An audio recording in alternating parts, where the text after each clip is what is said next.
Iran Israel मुज़ाकरात से पहले से इस्पायर चाहता हूँ। ईरान से बात करेंगे, देखते हैं क्या होता है। दोनों ममालिक की सूरत हाल पर नजर रखे हुए हैं। मेरे ख्याल में ईरान एटमी ताकत बनने के करीब था। ईरान की एटमी सलाहियत से मुतल्लिक तुलसी गेबार्ड का बयान दुरुस्त नहीं। अमेरिकी सदर डोनाल्ड ट्रंप की मीडिया से गुफ्तगू, कहा मैं इराक जंग के खिलाफ भी था, कहा था कि अगर जंग करो तो तेल अपने पास रखो।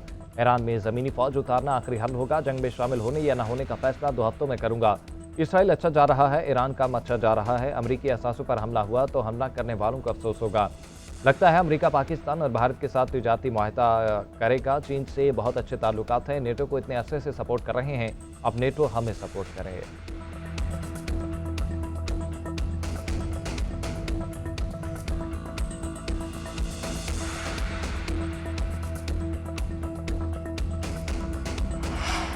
पाकिस्तान ने सदर डोनाल्ड ट्रंप को 2026 के नोबेल अमन इनाम के लिए नामजद करने की सिफारिश कर दी। सदर ट्रंप की सफारती कोशिशों से पाकिस्तान और भारत के दरमियान कशीदगी में कमी आई। सदर ट्रंप ने इस्लामाबाद और नई दिल्ली के साथ सफारती रवाबित से जंग का खतरा टाल दिया। सदर ट्रंप की क़यादत ने जनूबी एशिया को एटमी तसादुम से बचाया। पाकिस्तान का एतराफ़, पाकिस्तान मसला कश्मीर के हल में ट्रंप की संजीदा दिलचस्पी और मदद को सराहता है। ट्रंप का किरदार आलमी अमन और मशरिक़ वस्ता में इस्तेहकाम के लिए अहम करार। सदर ट्रंप की अमन पसंद क़यादत को पाकिस्तान ने असल साजिश करार दे दिया। अमेरिकी सदर डोनाल्ड ट्रंप ने पाक भारत जंग बंदी कराने पर नोबेल अमन अवार्ड हासिल करने की ख्वाहिश का इज़हार किया था और यह भी कहा था कि नोबेल प्राइज सिर्फ लिबरल्स को मिलता है, ये लोग मुझे नहीं देंगे।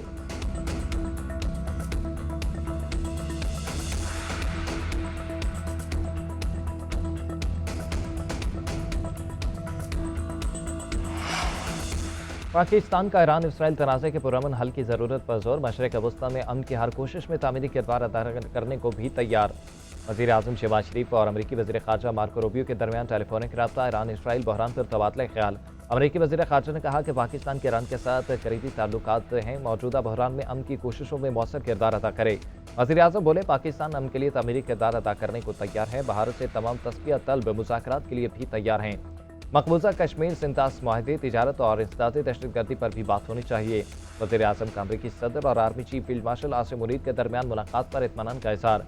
सदर ट्रंप और मार्को रूबियो को दौरा पाकिस्तान की दावत दी।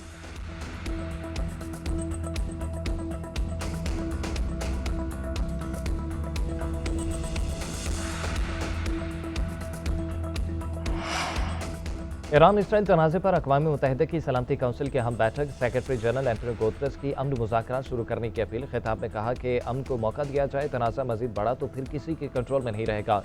चीनी सफ़ीर का जेनेवा में मुज़ाकरात का खैर मकदम, बातचीत में किरदार अदा करने की पेशकश कर दी। रूसी मंदूब बोले, पुरअमन एटमी तंसीबात पर हमले दुनिया को तबाही की जानिब धकेल सकते हैं। अमरीकी मंदूब ने कहा कि ईरान को जौहरी अज़्म तर्क करना होगा। सरबराह IAEA का कहना है कि तेहरान में ताबकारी के शवाहिद नहीं मिले हैं।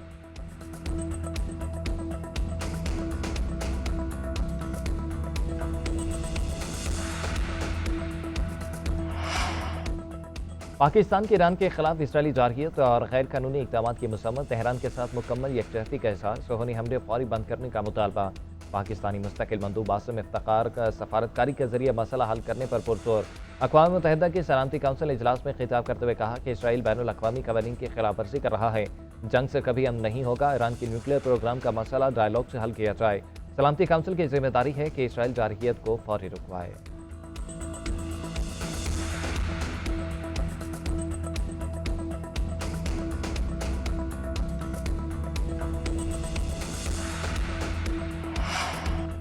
ईरान के इसराइल की हाइफा रिफाइनरी तेल अवीव और यरूशलेम पर ताज़ा हमले। तेहरान के 20 लड़ाका तैयारों के साथ इसराइल पर बमबारी, अमारती धमाकों से लरज़ उठी। हर तरफ आग और धुएं के बादल छा गए। बेशरीबा टेक्नोलॉजी सेंटर मलिया में 18 अफराद जख्मी। दिफाई निज़ाम मिसाइल का रास्ता रोक नहीं सका। जौहरी फौज का एतराफ़। ईरान ने आज इसराइल पर क्लस्टर बम भी इस्तेमाल किए। इसराइली अखबार का दावा। ईरानी सुप्रीम लीडर आयतुल्लाह खमीनेई का कहना है कि दुश्मन को सजा देने का सिलसिला जारी रहेगा। ईरानी मीडिया के मुताबिक रहबर आला के बुशीर अली शमखानी जिंदा हैं, वो जख्मी हैं मगर सेहत बेहतर है। ईरानी हमलों में अब तक 24 इसराइली मारे गए, 1000 से ज़ायद जख्मी हुए।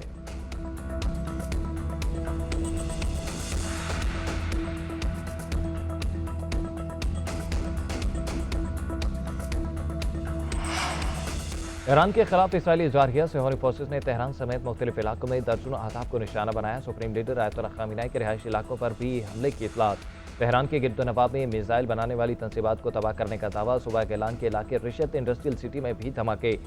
इसराइली फौज के मुताबिक गुज़िश्ता रात किए गए फ़िज़ाई हमले में 60 से ज़ायद लड़ाका तैयारों ने हिस्सा लिया। तैयारों ने तकरीबन 120 बम और मिसाइल इस्तेमाल किए।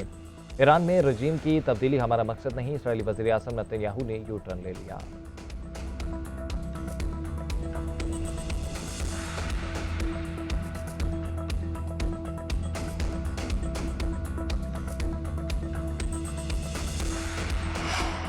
इसराइल ने ईरानी अवाम के खिलाफ बिला जवाज जंग मुसल्लत की पूरी ताकत के साथ दिफा करने के लिए पुरअज़्म है। ईरानी वज़ीर ख़ारजा अब्बास अराग़ची का अक़वाम मुत्तहिदा की इंसानी हकूक़ काउंसिल से खिताब।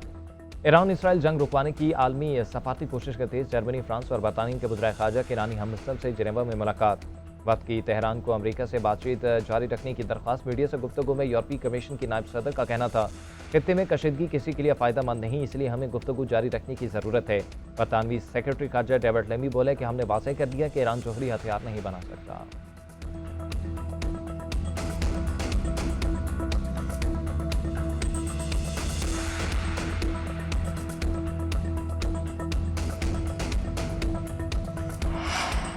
पाकिस्तान का बयानिया जीत गया, भारत का बयानिया हार गया। जंग के बाद सफारती मैदान में भी भारत को इबरतनाक शिकस्त दी। आलमी बरादरी हमारा मौक़िफ़ मान गई।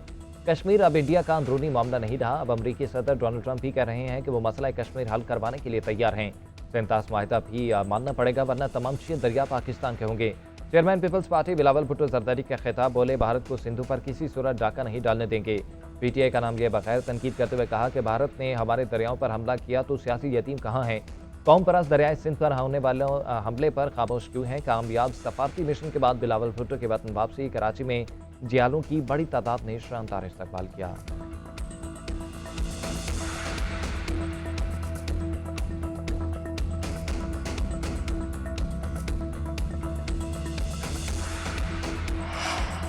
और हॉकी के मैदान से अच्छी खबर, पाकिस्तान फ्रांस को शिकस्त देकर नेशंस कप हॉकी के फाइनल में पहुंच गया। फाइनल में आज न्यूजीलैंड से मुकाबला होगा। सेमीफाइनल में टॉप सीड फ्रांस को पेनल्टी शूटआउट्स पर सनसनीखेज मुकाबले के बाद शिकस्त दी।